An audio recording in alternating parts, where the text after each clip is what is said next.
Hello everyone. आज हम घटना चक्र पढ़ेंगे और भारतीय राज्य व्यवस्था एवं शासन। इसमें पहले हम टॉपिक के बारे में कुछ पॉइंट जानेंगे, उसके बाद इस टॉपिक से रिलेटेड किस तरीके के क्वेश्चन प्रीवियस ईयर्स में अलग अलग एग्ज़ाम में पूछे गए हैं उसको भी हम सॉल्व करेंगे। तो चलिए स्टार्ट करते हैं। आज का टॉपिक है भारत का संवैधानिक विकास के बारे में। तो भारत का संवैधानिक विकास हम देखते हैं। ईस्ट इंडिया कंपनी के शासन हेतु पारित ब्रिटिश संसदीय अधिनियम 1773 से 1853 एंड दूसरा जो होता है वो ब्रिटिश ताज के शासनाधीन पारित अधिनियम 1858 से 1947 तक। आप सबको पता है कि 1857 के विद्रोह के बाद जो शासन था वो ब्रिटिश ताज के अंदर चला गया था। ठीक है, तो चलिए देखते हैं कंपनी के शासन हेतु पारित अधिनियम कौन कौन से थे, उसको पहले देखते हैं। तो ब्रिटिश संसद के 1773 के रेगुलेटिंग एक्ट के द्वारा बंगाल के गवर्नर को बंगाल का गवर्नर जनरल पद नाम दिया गया एवं उसकी सहायता के लिए एक 4 सदस्यीय कार्यकारी परिषद का गठन किया गया, जिनका कार्यकाल 5 वर्ष रखा गया। यहाँ ध्यान में रखिएगा कि 1773 के रेगुलेटिंग एक्ट के द्वारा बंगाल के जो गवर्नर थे इनको बंगाल का गवर्नर जनरल पद नाम दिया गया। अक्सर एग्जाम में पूछे जाते हैं क्वेश्चन। ठीक है, इस एक्ट के अनुसार वॉरेन हेस्टिंग्स बंगाल का प्रथम गवर्नर जनरल बना तथा फ्रांसिस क्लेवरिंग मानसन और बारवेल काउंसिल के सदस्य नियुक्त हुए। सब परिषद गवर्नर जनरल को बंगाल के में फोर्ट विलियम की प्रेसिडेंसी के सैनिक एवं असैनिक शासन का अधिकार दिया गया तथा इसे प्रमुख मामलों जैसे कि विदेश नीति में मद्रास और बम्बई के प्रेसिडेंसियों का अधीक्षण भी करना था। ठीक है, इसी एक्ट के तहत कलकत्ता में 1774 में एक उच्चतम न्यायालय की स्थापना की गई। तो यहाँ से देखिए, पहला तो है कि बंगाल के गवर्नर को बंगाल का गवर्नर जनरल कहा गया और इस तरीके के पहले बंगाल के गवर्नर जनरल कौन बने, पहले बंगाल के गवर्नर जनरल कौन बने, ये वॉरेन हेस्टिंग्स जो है इस एक्ट के अनुसार पहले बंगाल के गवर्नर जनरल बने। ठीक है, इसके बाद क्या होता है, इसी एक्ट के तहत कलकत्ता में 1774 में एक उच्चतम न्यायालय की स्थापना की गई, जिसमें एक मुख्य न्यायाधीश और 3 अन्य न्यायाधीश थे। कंपनी के कर्मचारियों को निजी व्यापार करने तथा भारतीयों से उपहार लेने से प्रतिबंधित किया गया। ठीक है, ये तो 1773 एक्ट के बारे में था। नेक्स्ट है पिट्स इंडिया एक्ट 1784 के बारे में। इसमें क्या क्या होता है उसको देखते हैं। तो पिट्स इंडिया एक्ट 1784 द्वारा कंपनी के राजनीतिक और व्यापारिक कार्यों का क्या किया गया, पृथक्करण, मतलब अलग अलग कर दिया गया। कंपनी का जो राजनीतिक कार्य थे और व्यापारिक कार्य थे दोनों को अलग अलग कर दिया गया था पिट्स इंडिया एक्ट 1784 के तहत। इस एक्ट में निदेशक मंडल को कंपनी के व्यापारिक मामलों के अधीक्षण की अनुमति तो दी गई, परंतु राजनैतिक मामलों के प्रबंधन के लिए नियंत्रण बोर्ड का गठन किया गया। ठीक है, नेक्स्ट है 1786 के अधिनियम के द्वारा गवर्नर जनरल को विशेष परिस्थितियों में अपनी परिषद के निर्णय को निरस्त करने अथवा लागू करने का अधिकार प्रदान किया गया। गवर्नर जनरल को प्रधान सेनापति की शक्तियां भी प्रदान की गई, इसको भी ध्यान में रखना है। ये दोनों अधिकार सर्वप्रथम लॉर्ड कॉर्नवालिस ने प्राप्त किए। 1793 के चार्टर एक्ट के तहत कंपनी के अधिकारों को 20 वर्ष के लिए बढ़ा दिया गया। मतलब जो भी कंपनी के अधिकार थे उसको आगे के 20 वर्ष के लिए बढ़ा दिया गया। और कौन से अधिनियम के तहत, 1793 के चार्टर एक्ट के तहत। ठीक है, नेक्स्ट है 1813 के चार्टर एक्ट द्वारा पहली बार भारतीयों की शिक्षा पर प्रति वर्ष 1 लाख रुपए खर्च करने का उपबंध किया गया। कई बार एग्जाम में पूछे गए हैं तो इसको ध्यान में रखिएगा। 1813 के चार्टर एक्ट के द्वारा पहली बार भारतीयों की शिक्षा पर प्रति वर्ष 1 लाख रुपए खर्च करने का उपबंध किया गया। कंपनी के भारतीय व्यापार के एकाधिकार को समाप्त कर दिया गया, यद्यपि चीन के साथ तथा चाय के व्यापार पर उसका एकाधिकार बना रहा। यहाँ ध्यान में रखना है कि कंपनी का जो भारतीय व्यापार के एकाधिकार को क्या कर दिया गया, समाप्त कर दिया गया। लेकिन यहाँ अपवाद क्या है कि चीन के साथ तथा चाय के व्यापार पर उसका एकाधिकार बना रहा। ठीक है, नेक्स्ट है 1833 के चार्टर एक्ट। 1833 के चार्टर एक्ट द्वारा बंगाल के गवर्नर जनरल को संपूर्ण भारत का गवर्नर जनरल बना दिया गया। अभी कुछ देर पहले हमने देखा था कि 1773 के रेगुलेटिंग एक्ट के तहत बंगाल के गवर्नर को बंगाल का गवर्नर जनरल बना दिया गया। वहीं 1833 के चार्टर एक्ट के तहत बंगाल के गवर्नर जनरल को संपूर्ण भारत का गवर्नर जनरल बना दिया गया। इस एक चार्टर एक्ट की धारा 87 के अनुसार कोई भी भारतीय केवल धर्म, जन्म स्थान, वंश और वर्ण के आधार पर सरकारी सेवा के लिए अयोग्य नहीं समझा जा सकता था। ठीक है। देश की शासन प्रणाली का केंद्रीकरण कर दिया गया। नेक्स्ट है lord William Bentinck. Lord William Bentinck Bharat का प्रथम गवर्नर जनरल था। जिस तरीके से हमने देखा था कि बंगाल के प्रथम गवर्नर जनरल कौन था, वॉरेन हेस्टिंग्स, उसी तरीके से लॉर्ड विलियम बेंटिंग जो है भारत का प्रथम गवर्नर जनरल था। कंपनी के समस्त व्यापारिक कार्य समाप्त कर दिए गए तथा भविष्य में उसे केवल राजनीतिक कार्य ही करने थे।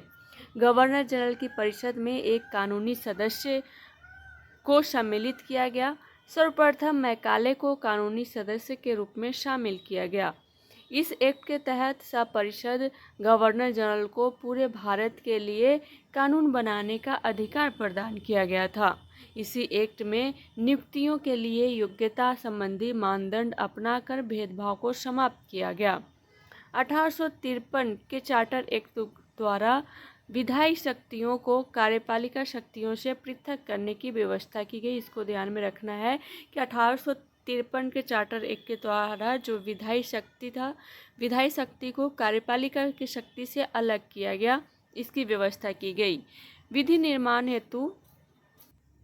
विधि निर्माण हेतु गवर्नर जनरल की विधायी परिषद की स्थापना की गई, जिसे आगे चलकर भारतीय विधान परिषद के नाम से जाना गया। सिविल सेवकों की भर्ती एवं चयन हेतु खुली प्रतियोगिता का शुभारंभ भी किया गया। ठीक है, ये तो टॉपिक से रिलेटेड कुछ पॉइंट थे। अब हम देखते हैं क्वेश्चन इससे रिलेटेड किस ये क्वेश्चन आपके PYQ में पूछे गए हैं। तो फर्स्ट क्वेश्चन है कि निम्नलिखित में से किस अधिनियम में कलकत्ता में सर्वोच्च न्यायालय की स्थापना का प्रावधान किया गया था? कौन सा अधिनियम था जिसके तहत कलकत्ता में सर्वोच्च न्यायालय की स्थापना की गई थी? तो फर्स्ट ऑप्शन है रेगुलेटिंग एक्ट 1773, सेकेंड है पिट्स का भारत अधिनियम 1784, थर्ड है चार्टर एक्ट 1813 एंड फोर्थ है चार्टर एक्ट 1833। और ये UPPCS मेंस 2010 में पूछा गया था। इसका सही आंसर क्या हो जाएगा? Option number A regulating act 1773। ठीक है, 1773 के रेगुलेटिंग एक्ट में कलकत्ता में सर्वोच्च न्यायालय की स्थापना का प्रावधान किया गया था, जिसकी स्थापना 1774 में की गई। सर एलिजा इम्फे इसके प्रथम मुख्य न्यायाधीश थे। नेक्स्ट क्वेश्चन है हमारे पास, सर्वोच्च न्यायालय की स्थापना के संबंध में निम्नलिखित में से कौन सा कथन सही है? ठीक है, फर्स्ट कथन है कि कलकत्ता में सर्वोच्च न्यायालय की स्थापना 1773 के रेगुलेटिंग एक्ट के द्वारा की गई थी। सेकेंड कथन है कि लेमेस्टर इस न्यायालय के प्रथम मुख्य न्यायाधीश थे। निम्नलिखित नीचे दिए गए कूट से सही उत्तर का चयन करना है। कूट है केवल 1, केवल 2, दोनों 1 और 2 दोनों, ना तो 1 ना ही 2। और ये UPRO ARO प्री एग्जाम में पूछा गया था 2016 में। क्या होगा इसका सही आंसर? क्या है? सर्वोच्च न्यायालय की स्थापना के संबंध में बोला गया है। तो कलकत्ता में सर्वोच्च न्यायालय की स्थापना 1773 के रेगुलेटिंग एक्ट के द्वारा की गई थी, बिल्कुल सही है। सेकेंड है लेमेस्टर इस न्यायालय के प्रथम मुख्य न्यायाधीश थे। नहीं, लेमेस्टर नहीं, सर एलिजा इम्फे इस न्यायालय के प्रथम मुख्य न्यायाधीश थे। तो इस तरीके से केवल 1 इसका सही आंसर हो जाता है, सेकेंड कथन गलत हो जाएगा। नेक्स्ट क्वेश्चन है कि सूची 1 एंड सूची 2 को सुमेलित करना है। ठीक है, फर्स्ट सूची में नियंत्रण परिषद की स्थापना, ठीक है, एक तरफ दिया हुआ है। सर्वोच्च न्यायालय की स्थापना, इंग्लिश मिशनरियों को भारत में कार्य करने की अनुमति, गवर्नर जनरल की परिषद की कानूनी सदस्य की नियुक्ति। सेकेंड सूची में दिया हुआ है नियामक अधिनियम 1773, पिट्स का भारतीय अधिनियम 1784, चार्टर अधिनियम 1813 एंड चार्टर अधिनियम 1833। तो यहाँ आप देखिए नियंत्रण परिषद की स्थापना कब किस में की गई थी। पहले देखिए कि सर्वोच्च न्यायालय की स्थापना किस में की गई थी। अभी हमने देखा था नियामक अधिनियम 1773। तो अगर एक से हमारा आंसर बन जाता है तो सही है, ठीक है। 1773 में बी का वन, ठीक है। सेकंड है नियंत्रण परिषद की स्थापना की गई थी, किस में की गई थी। नियंत्रण परिषद की स्थापना पिट्स का भारतीय अधिनियम 1784 में की गई थी, तो इसलिए ए का 2 हो जाएगा, ठीक है। नेक्स्ट है इंग्लिश मिशनरियों को भारत में कार्य करने की अनुमति कब दी गई थी। चार्टर अधिनियम 1813। डी है कि गवर्नर जनरल की परिषद में कानूनी सदस्य की नियुक्ति 4, चार्टर अधिनियम 1833। तो इस तरीके से कौन सा आंसर सही हो जाएगा।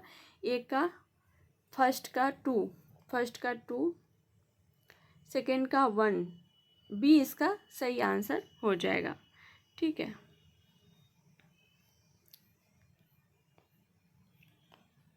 नेक्स्ट क्वेश्चन है हमारे पास कि निम्नलिखित में से किसने भारत में अंग्रेजी शिक्षा की नींव परी। 1813 के charter act, general committee of public instruction 1823, प्राच्यविद एवं आंग्लविद विवाद। नीचे दिए गए कूट का प्रयोग करके सही उत्तर चुनना है। केवल 1 और 2, केवल 1 और 3, 1, 2 और 3। और ये IAS प्री 2018 में पूछा गया था, UPSC प्रीलिम्स 2018 में पूछा गया था। इसका आंसर क्या हो जाएगा। 1833 का चार्टर एक्ट, ये तो सही है, अंग्रेजी शिक्षा की नींव पड़ी थी। General committee of public instruction, ये भी सही है, ठीक है। थर्ड है कि प्राच्यविद एवं आंग्लविद विवाद, ये भी सही है। तो इस तरीके से ऑप्शन नंबर डी इसका सही आंसर हो जाएगा, ठीक है। ईस्ट इंडिया कंपनी ने ओरिएंटल शिक्षा की प्रचलित प्रणाली को हतोत्साहित किया तथा पश्चिमी शिक्षा और अंग्रेजी भाषा को बढ़ावा दिया। 1813 के चार्टर अधिनियम में भारत में शिक्षा के प्रसार के लिए प्रतिवर्ष 1 लाख रुपए खर्च करने के प्रावधान को अपनाया गया। 1823 ईस्वी में general committee of public instruction का गठन किया गया, जिसकी मुख्य जिम्मेदारी शिक्षा के लिए 1 लाख रुपए के अनुदान की थी, ठीक है। समिति में 10 यूरोपीय सदस्य थे, जिसमें आंग्ल एवं प्राच्य दोनों शिक्षा माध्यमों के समर्थक शामिल थे। आंग्ल शिक्षा के समर्थकों के नेता ट्रेविलियन थे, जबकि HT प्रिंसेप प्राच्य शिक्षा के समर्थकों के नेतृत्व करता थे। इसके बाद governor general Lord William Bentinck के शासनकाल में 7 मार्च 1835 को लॉर्ड मैकाले के प्रस्ताव को स्वीकृत कर भारत में अंग्रेजी को उच्च शिक्षा का माध्यम मान लिया गया, ठीक है।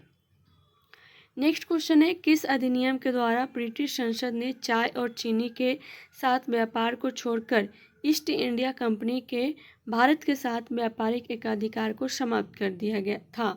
तो कौन सा अधिनियम हो जाएगा। 1813 का चार्टर अधिनियम, ऑप्शन नंबर ए इसका सही आंसर हो जाएगा, ठीक है।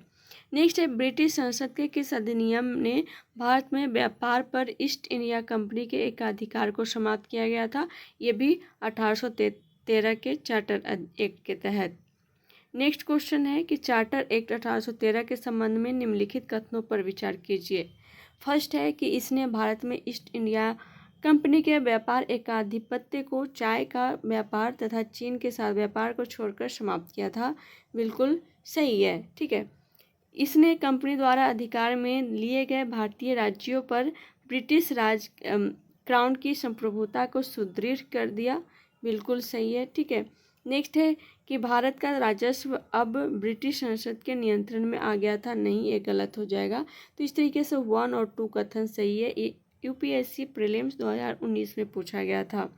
यहाँ इसके बारे में देख लेते हैं। चार्टर एक्ट 1813 द्वारा ब्रिटिश ईस्ट इंडिया कंपनी का व्यापारिक एकाधिकार चीन और चाय के व्यापार पर एकाधिकार बना रहा, ठीक है, और बाकी एकाधिकार समाप्त कर दिया गया था। साथ ही इस एक्ट के माध्यम से कंपनी द्वारा अधिकृत भारतीय राज्य क्षेत्रों पर ब्रिटिश क्राउन की संप्रभुता को सुदृढ़ किया गया।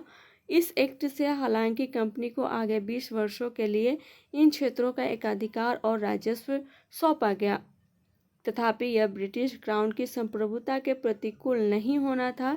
इस प्रकार प्रश्नगत कथन 1 और 2 सही है। ठीक है, कथन 3 सही नहीं है, क्योंकि भारत का राजस्व 1858 ईस्वी के अधिनियम द्वारा ब्रिटिश संसद के सीधे नियंत्रण में लिया गया था। ठीक है, 1813 में नहीं, जब ब्रिटिश कैबिनेट मंत्री के अधीन सेक्रेटरी ऑफ स्टेट का पद बना तथा विशेषकर राजस्व प्रशासन में उसकी सहायता के लिए काउंसिल ऑफ इंडिया का गठन किया गया।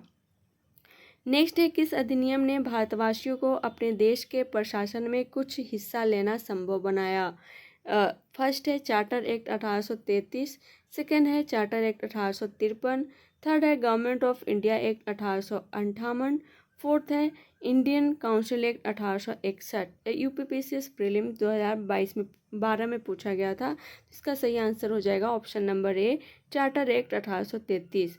ठीक है, चार्टर एक्ट 1833 की धाराओं में सबसे महत्वपूर्ण धारा संख्या 87 थी, जिसमें यह कहा गया था कि किसी भी भारतीय तथा अथवा क्राउन की देशज प्रजा को अपने धर्म, जन्म स्थान, वंशानुक्रम, वर्ण अथवा इनमें से किसी एक कारणवश कंपनी के अधीन पद अथवा सेवा के अयोग्य नहीं माना जा सकेगा। कालांतर में राजनीतिक आंदोलन में 1833 एक्ट की यह धारा प्रशासन में भागीदारी हेतु मुख्य आधार बनी। तो आज के लिए इतना ही। ठीक है, मिलते हैं नेक्स्ट क्लास में नेक्स्ट टॉपिक के साथ। तब तक के लिए thank you so much and all the best.